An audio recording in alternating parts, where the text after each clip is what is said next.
നിങ്ങൾ gold spot soft drinks ഓർക്കുന്നുണ്ടോ? പണ്ട് സ്കൂൾ പഠനകാലത്ത് വൈകിട്ട് ക്രിക്കറ്റ് കളിച്ചു കഴിഞ്ഞ് ഒരു ഗോൾഡ് സ്പോട്ട് കുടിക്കുന്നത് ഇന്നലെ കഴിഞ്ഞ പോലെ ഓർക്കുന്നു. ഇന്ത്യയിലെ വളരെ പോപ്പുലർ ആയിരുന്ന orange flavoured carbonated soft drink ആണ് ഗോൾഡ് സ്പോട്ട്. ഇന്ത്യൻ ബിവറേജ് ഹിസ്റ്ററിയിൽ ഇതിനൊരു പ്രത്യേക സ്ഥാനമുണ്ട്. ഗോൾഡ് സ്പോട്ട് അതിന്റെ സ്പെഷ്യൽ ഫ്ലേവറിനും ട്രെൻഡിംഗ് ആയ പരസ്യങ്ങൾക്കും പേര് കേട്ടതായിരുന്നു. അന്നത്തെ കാലത്ത് യൂത്തിന്റെ ഒരു വികാരമായിരുന്നു ഈ സോഫ്റ്റ് ഡ്രിങ്ക്. സോഫ്റ്റ് ഡ്രിങ്ക് വിപണി പുതിയ ആശയങ്ങൾ കൊണ്ട് നിറഞ്ഞപ്പോഴാണ് ഈ ഡ്രിങ്ക് പ്രചാരം നേടാൻ തുടങ്ങിയത്. അതുല്യമായ ടേസ്റ്റും സ്മാർട്ട് പരസ്യങ്ങളും കലർത്തി ഇത് അതിൻ്റെതായ ഒരു പ്രത്യേക സ്ഥാനം കണ്ടെത്തി. തണുപ്പിച്ചില്ലെങ്കിലും അതിൻ്റെ സവിശേഷമായ രുചി കുട്ടികളെയും കൗമാരക്കാരെയും ഒരുപോലെ ആകർഷിച്ചു. കാലക്രമേണ ഗോൾഡ് സ്പോട്ടിൻ്റെ ആ ഫ്ലേവറും ഓറഞ്ച് നിറവും അതിനെ മറ്റു സോഫ്റ്റ് ഡ്രിങ്ക്സിൽ നിന്ന് വേറിട്ട് നിർത്തി. വളരെ നൊസ്റ്റാൾജിയ തോന്നുന്ന ഒരു ഫീലാണ് അതിൻ്റെ രുചി അറിഞ്ഞവരുടെ മനസ്സിൽ ഇപ്പോഴും. ഈ വീഡിയോ ഗോൾഡ് സ്പോട്ടിൻ്റെ വിശദമായ ഹിസ്റ്ററി, ഇൻഗ്രീഡിയൻസ്, പരസ്യതന്ത്രങ്ങൾ, ഓണർഷിപ്പ് മാറ്റങ്ങൾ, ഫൈനലി അതിൻ്റെ അവസാനം എന്നിവയിലേക്ക് ആഴ്ന്നിറങ്ങുന്നു. ഗോൾഡ് സ്പോട്ടിൻ്റെ ഉത്ഭവം ഇന്ത്യയുടെ ഡൊമസ്റ്റിക് സോഫ്റ്റ് ഡ്രിങ്ക് വ്യവസായത്തിൻ്റെ ആദ്യകാല പരിണാമത്തിൽ ആഴത്തിൽ വേരൂന്നിയതാണ്. പാർലെയുടെ ജനപ്രിയ ഗ്ലൂക്കോസ് ബിസ്ക്കറ്റുകളുടെയും അനുബന്ധ ബ്രാൻഡുകളുടെയും വിജയത്തെ തുടർന്ന് കമ്പനി പാനീയങ്ങളിലേക്ക് വൈവിധ്യവൽക്കരിക്കാൻ ശ്രമിച്ചു. നിയന്ത്രണ വെല്ലുവിളികളുടെയും കൊക്കക്കോള, പെപ്സി തുടങ്ങിയ വിദേശ ഭീമന്മാർ ഇന്ത്യൻ വിപണിയിൽ നിന്ന് പുറത്തു പോയതിൻ്റെയും പശ്ചാത്തലത്തിൽ പാർലെ സ്വന്തം കാർബണേറ്റഡ് പാനീയങ്ങളുടെ ശ്രേണി അവതരിപ്പിക്കാനുള്ള അവസരം ഉപയോഗപ്പെടുത്തി. നിയമപരമായ വെല്ലുവിളികൾ കാരണം നിർത്തലാക്കിയ പാർലെ കോള എന്ന ഉൽപ്പന്നവുമായി കോളയിലേക്കുള്ള ഒരു സംരംഭത്തിന് ശേഷം ഒരു സവിശേഷ ഓറഞ്ച് രുചിയുള്ള പാനീയം സൃഷ്ടിക്കുന്നതിലേക്ക് പാർലെ അതിന്റെ ശ്രമങ്ങൾ തിരിച്ചുവിട്ടു. 1952 കമ്പനി ഗോൾഡ് സ്പോട്ട് ആരംഭിച്ചു. ഇത് ആർട്ടിഫിഷ്യൽ ഓറഞ്ച് രുചിയും വൈബ്രന്റ് നിറവും സംയോജിപ്പിച്ച് ഒരു റിഫ്രഷിംഗ് ആൻഡ് ഡിസ്റ്റിങ്റ്റീവ് രുചി ഉണ്ടാക്കുന്ന ഒരു ഇന്നോവേറ്റീവ് ഉൽപ്പന്നമായിരുന്നു. വളരെ തണുപ്പിച്ചിട്ടില്ലാത്തപ്പോഴും അതിന്റെ രുചി നിലനിർത്താൻ രൂപകൽപ്പന ചെയ്ത ഗോൾഡ് സ്പോട്ട് ഉപഭോക്താക്കളുടെ ഇടയിൽ പെട്ടെന്ന് ശ്രദ്ധ നേടി. പ്രത്യേകിച്ച് അതിന്റെ മധുരവും രുചിയും ബോട്ടിൽ ക്യാപ്പുകൾ വരെ ആസ്വദിച്ച കുട്ടികൾക്ക് അത് ആകർഷകമായി. തുടർന്നുള്ള ദശകങ്ങളിൽ ഗോൾഡ് സ്പോട്ട് ഒരു വീട്ടുപേരായി മാറി. മധുരത്തിന്റെയും അല്പം പുളിയുടെയും മികച്ച മിശ്രിതം കണ്ടെത്തുക എന്ന ലക്ഷ്യത്തോടെയാണ് പാനീയം നിർമ്മിച്ചത്. അത് അക്കാലത്ത് ലഭ്യമായ മറ്റ് പാനീയങ്ങളിൽ നിന്ന് അതിനെ വേറിട്ട് നിർത്തി. സോഫ്റ്റ് ഡ്രിങ്ക് വിപണിയിലെ മത്സരം രൂക്ഷമായപ്പോൾ ഫോർമുലയിലും പാക്കേജിംഗ് നവീകരണങ്ങളിലും സൂക്ഷ്മമായ മെച്ചപ്പെടുത്തലുകൾ നടത്തി ഗോൾഡ് സ്പോട്ട് അതിന്റെ ജനപ്രീതി നിലനിർത്തി. തിരക്കേറിയ ജംഗ്ഷനുകളിലും ബീച്ചുകളിലും ഫാമിലി ഗെറ്റ് ടുഗദറിലും പോലും ഇതൊരു പ്രിയപ്പെട്ട ചോയ്സായി തുടർന്നുവെന്ന് ഉറപ്പാക്കി. ബ്രാൻഡിന്റെ പരിണാമം കൺസ്യൂമർ പ്രിഫറൻസും പാനീയ ഉൽപ്പാദനത്തിലെ സാങ്കേതിക പുരോഗതിയിലെയും മാറ്റങ്ങളെയും പ്രതിഫലിപ്പിച്ചു. ഉയർന്നുവരുന്ന ഭക്ഷ്യസുരക്ഷാ ചട്ടങ്ങൾ പാലിക്കുന്നതിനായി വർഷങ്ങളായി അതിന്റെ യഥാർത്ഥ റെസിപ്പി ചെറിയ മാറ്റങ്ങൾക്ക് വിധേയമായി. എന്നിട്ടും കോർ ഫ്ലേവർ പ്രൊഫൈൽ ശ്രദ്ധാപൂർവം സംരക്ഷിക്കപ്പെട്ടു. ഗോൾഡ് സ്പോട്ടിന്റെ ചരിത്രയാത്ര ഒരു ഉൽപ്പന്ന ലോഞ്ചിന്റെ ഒരു കഥ മാത്രമല്ല, ഒരു രാജ്യവുമായി പ്രതിധ്വനിക്കുന്ന ഒരു ഉൽപ്പന്നം സൃഷ്ടിക്കുന്നതിന് രുചി, സാങ്കേതിക വിദ്യ, മാർക്കറ്റിംഗ് എന്നിവ ഉപയോഗിച്ച് പരീക്ഷിക്കാൻ തയ്യാറുള്ള ഒരു കമ്പനിയുടെ സംരംഭകത്വ മനോഭാവത്തെ ഇത് പ്രതിഫലിപ്പിക്കുന്നു. ഈ പയനീറിംഗ് സമീപനം പ്രാദേശിക രുചികളും ആധുനിക ഉൽപാദന സാങ്കേതിക വിദ്യകളും സംയോജിപ്പിച്ച ഒരു തലമുറയിലെ ഇന്ത്യൻ സോഫ്റ്റ് ഡ്രിങ്ക് ബ്രാൻഡുകൾക്ക് അടിത്തറ പാകി. അങ്ങനെ ഗോൾഡ് സ്പോട്ട് ഒരു യുഗത്തിന്റെ രുചി പകർത്തുകയും സ്വാതന്ത്ര്യാനന്തര ഇന്ത്യയുടെ നൂതനമായ ആത്മാവിനെ അതിശയകരമായി പ്രതീകപ്പെടുത്തുകയും ചെയ്തു. ഒരു സാങ്കേതിക കാഴ്ചപ്പാടിൽ വ്യത്യസ്തമായ ഓറഞ്ച് പ്രൊഫൈലുള്ള ഒരു റിഫ്രഷിംഗ് അനുഭവം നൽകുന്നതിനാണ് ഗോൾഡ് സ്പോട്ട് രൂപകൽപ്പന ചെയ്തിരിക്കുന്നത്. കാർബണേറ്റഡ് വെള്ളം, പഞ്ചസാര, പഴുത്ത ഓറഞ്ചിന്റെ രുചി തോന്നിപ്പിക്കുന്ന ആർട്ടിഫിഷ്യൽ ഫ്ലേവേഴ്സ് എന്നിവയുടെ മിശ്രിതത്തെ അടിസ്ഥാനമാക്കിയുള്ളതാണ് ഈ ഫോർമുലേഷൻ. അംഗീകൃത കൃത്രിമ നിറങ്ങൾ ഉപയോഗിച്ചാണ് ഇതിന്റെ നിറം നേടിയത്. ഇത് ഗോൾഡ് സ്പോട്ടിന് അതിന്റെ ഊർജ്ജസ്വലവും ആകർഷകവുമായ ഓറഞ്ച് നിറം നൽകി. കൂടാതെ പാനീയത്തിൽ അസിഡിറ്റി റെഗുലേറ്ററുകളും പ്രിസർവേറ്റീവുകളും അടങ്ങിയിട്ടുണ്ട്. അത് അതിന്റെ ഷെൽഫ് ആയുസ് വർദ്ധിപ്പിക്കുകയും കാലക്രമേണ അതിന്റെ എഫർവെസൻസ് നിലനിർത്തുകയും ചെയ്തു. റൂം ടെമ്പറേച്ചറിൽ വിളമ്പുമ്പോഴും അതിന്റെ രുചി നിലനിർത്തുന്ന ഒരു ഡ്രിങ്ക് സൃഷ്ടിക്കാൻ ശ്രമിച്ച പാർലെയുടെ ഗവേഷണ വികസന സംഘത്തിന്റെ സൂക്ഷ്മമായ പരീക്ഷണത്തിന്റെ ഫലമായിരുന്നു മധുരത്തിന്റെയും രുചിയുടെയും കൃത്യമായ ബാലൻസ്. പാനീയത്തിന്റെ ഗുണനിലവാരം സംരക്ഷിക്കുന്നതിൽ പാക്കേജിംഗും ഒരു പ്രധാന പങ്ക് വഹിച്ചു. തുടക്കത്തിൽ ഗോൾഡ് സ്പോട്ട് ഗ്ലാസ് കുപ്പികളിലാണ് ലഭ്യമായിരുന്നത്. ഇത് കാർബണേഷനും രുചി സമഗ്രതയും നിലനിർത്താൻ സഹായിച്ചു.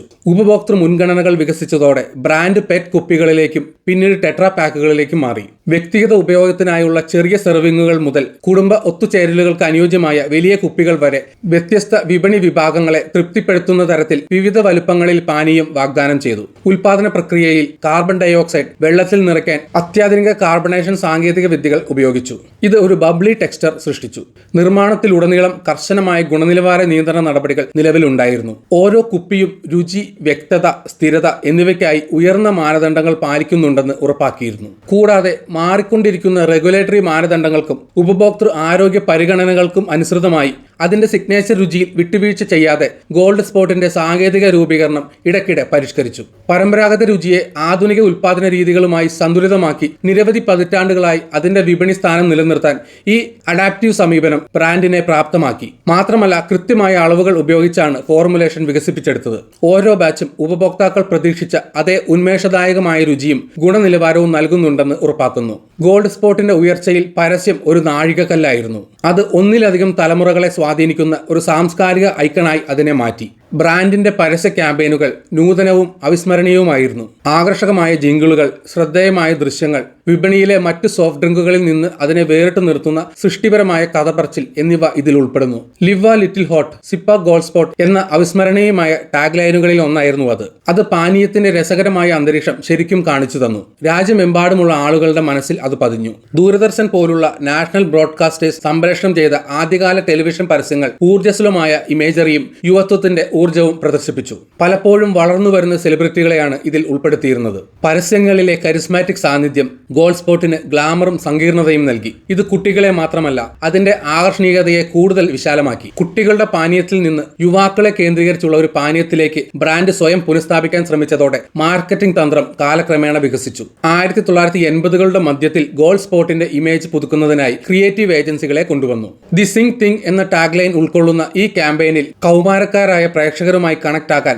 ഡൈനാമിക് റോക്ക് ആൻഡ് റോൾ സംഗീതവും വൈബ്രന്റ് വിഷ്വൽസും ഉപയോഗിച്ചു. ക്ലാസിക് പരസ്യ രീതികളും പുതിയ പരസ്യ രീതികളും സൃഷ്ടിപരമായി സംയോജിപ്പിച്ചതിനാൽ ഈ പരസ്യങ്ങൾ വേറിട്ടു നിന്നു. ചില പരസ്യ ക്യാമ്പയിനുകൾ ഗ്ലോയിങ് ബിൽബോർഡുകളിലും പ്രിന്റ് പരസ്യങ്ങളിലും സമർത്ഥവും മറഞ്ഞിരിക്കുന്നതുമായ സന്ദേശങ്ങൾ ഉപയോഗിച്ചു. ഇത് ആളുകൾക്ക് ബ്രാൻഡിനെ നന്നായി ഓർമ്മിക്കാൻ സഹായിക്കുക മാത്രമല്ല, അതിനെ ശരിക്കും സ്നേഹിക്കുന്ന ഒരു വിശ്വസ്ത ആരാധകരുടെ കൂട്ടത്തെ സൃഷ്ടിക്കുകയും ചെയ്തു. ടെലിവിഷൻ, പ്രിന്റ് മീഡിയകൾക്ക് പുറമെ ഗോൾഡ് സ്പോട്ടിന്റെ പരസ്യം ഔട്ട്ഡോർ ക്യാമ്പയിനുകളിലേക്കും വ്യാപിച്ചു. അവിടെ ആകർഷകമായ പോസ്റ്ററുകളും ചുമർ ചിത്രങ്ങളും നഗര കേന്ദ്രങ്ങളിലും സബർബൻ വിപണികളിലും ഒരു തരംഗം സൃഷ്ടിക്കാൻ സഹായിച്ചു. തിരക്കേറിയ കവലകളിലും പൊതുസമ്മേളനങ്ങളിലും സൗജന്യ സാമ്പിളിംഗ് ഉൾപ്പെടെയുള്ള വിപുലമായ പ്രൊമോഷണൽ പരിപാടികൾ ബ്രാൻഡിന്റെ മാർക്കറ്റിംഗ് ശ്രമങ്ങളെ പിന്തുണച്ചു. ഇത് ഉപഭോക്താക്കളെ ഗോൾഡ് സ്പോട്ടിന്റെ തനതായ രുചി നേരിട്ട് അനുഭവിക്കാൻ പ്രോത്സാഹിപ്പിച്ചു. അത്തരം സംയോജിത മാർക്കറ്റിംഗ് ആശയവിനിമയങ്ങൾ ഒന്നിലധികം ചാനലുകളിൽ ബ്രാൻഡ് ശക്തമായ സാന്നിധ്യം നിലനിർത്തുന്നുവെന്ന് ഉറപ്പാക്കി. അതിന്റെ കാലഘട്ടത്തിൽ ഒരു പ്രിയപ്പെട്ട സോഫ്റ്റ് ഡ്രിങ്കായി അതിന്റെ സ്ഥാനം ഉറപ്പിച്ചു. മൊത്തത്തിൽ ഗോൾഡ് സ്പോട്ടിന്റെ പരസ്യ ക്യാമ്പയിനുകൾ സൃഷ്ടിപരമായ മിഴിവും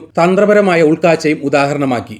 ആകർഷകമായ വിവരണങ്ങളും നൂതന മാധ്യമ നിർവഹണവും സംയോജിപ്പിച്ച് ഉപഭോക്തൃ മനസ്സിൽ മായാത്ത മുദ്ര പതിപ്പിച്ചു. ഈ വിപ്ലവകരമായ ക്യാമ്പയിനുകൾ ബ്രാൻഡിന്റെ വിപണി നിലവാരം ഉയർത്തുക മാത്രമല്ല, ഇന്ത്യൻ പരസ്യത്തിൽ പുതിയ മാനദണ്ഡങ്ങൾ സ്ഥാപിക്കുകയും ചെയ്തു. കലാപരമായ സർഗാത്മകതയുടെയും തന്ത്രപരമായ മാധ്യമ പ്ലേസ്മെന്റിന്റെയും മിശ്രിതത്തിലൂടെ ഗോൾഡ് സ്പോട്ടിന്റെ പ്രമോഷനുകൾ ഫലപ്രദമായ ബ്രാൻഡ് ആശയവിനിമയത്തിൽ കേസ് സ്റ്റഡികളായി മാറി. രാജ്യത്തുടനീളമുള്ള ഭാവി തലമുറയിലെ പരസ്യദാതാക്കളെയും വിപണനക്കാരെയും സ്വാധീനിച്ചു. നൂതന ഉപഭോക്തൃ ഉൽപ്പന്നങ്ങൾക്ക് പേരുകേട്ട ഒരു മുൻനിര ഇന്ത്യൻ കമ്പനിയായ പാർലെയാണ് ഗോൾഡ് സ്പോട്ട് ആദ്യം വികസിപ്പിച്ചതും വിപണനം ചെയ്തതും. സ്ഥാപകനായ രമേശ് ചൗഹാന്റെ നേതൃത്വത്തിൽ വളർന്നുവരുന്ന ആഭ്യന്തര വിപണി മുതലെടുക്കാൻ പാർലെ സോഫ്റ്റ് ഡ്രിങ്ക് വിഭാഗത്തിലേക്ക് കടന്നു. തംസപ്പ്, ലിംക, മാസ തുടങ്ങിയ മറ്റ് വിജയകരമായ ബ്രാൻഡുകൾക്കൊപ്പം ഗോൾഡ് സ്പോട്ടും പാർലെയുടെ പാനീയ പോർട്ട്ഫോളിയോയുടെ അവിഭാജ്യ ഘടകമായി. 1993 ഇന്ത്യൻ വിപണി ബഹുരാഷ്ട്ര കമ്പനികൾക്ക് തുറന്നുകൊടുത്തപ്പോൾ പാർലെ അതിന്റെ ജനപ്രിയ സോഫ്റ്റ് ഡ്രിങ്ക് ബ്രാൻഡുകൾ വിൽക്കാൻ ഒരു തന്ത്രപരമായ തീരുമാനമെടുത്തു. ഈ വിൽപ്പനയിൽ ഗോൾഡ് സ്പോട്ടും ഉൾപ്പെടുന്നു.